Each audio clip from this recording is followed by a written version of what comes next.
So when we have that air in the call now, and we have our sound right, now it's time to start working on moving that air around. There's a couple ways to do that. One is your hand.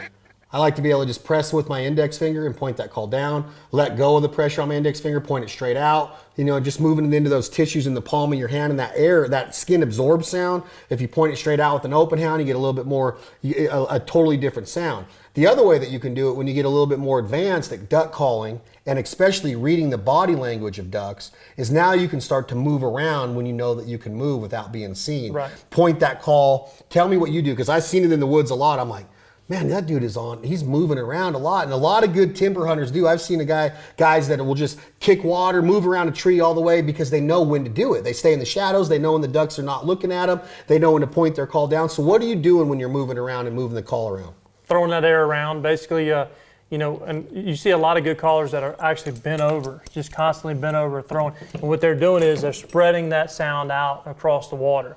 Another good tip is you can get behind a tree if the ducks are coming in.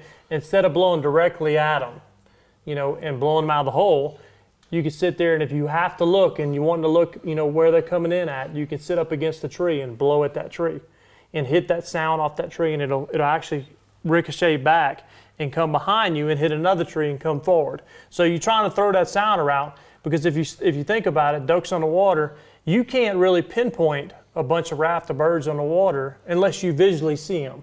You can't see which mallard is that's actually calling. Right. So throwing that sound around is going to make you more realistic, and plus it's going to keep them from pinpointing your location. And that brings up another good point, is that when you're team calling and you got a couple of guys, maybe 2 or 3 proficient duck call operators doing that, now your decoy spread comes alive, and those ducks in the air are like, what? They have no choice but to think it's real. Right? Plus, when you do throw at the water, it does sound like more birds. 100%. Now there are instances though that if you're in an aluminum pit or you're in a metal pit or a steel pit in California or in a levee, you got to be careful when you're pointing to the ground. You got to make sure that you're pointing it outside of the pit or pointing it into your hand a little bit more. You just got to use good judgment, because you don't want to get tinny. You don't want it ricocheting and those ducks getting aware that, hey, there's a boogeyman down there. So I love that thing though, because I've seen you call right into the water. But again, you have to be conscious of where are the ducks at. If they're going away from me, I can get down, but if they're coming at me, I got to make sure, if I'm the hunt leader, that I'm watching them, because if they commit, I got to be ready to call the shot. Exactly. And that's the thing too, is trying to, whenever you're calling at them, is maneuvering yourself around the tree, making sure you're looking, not pie facing them.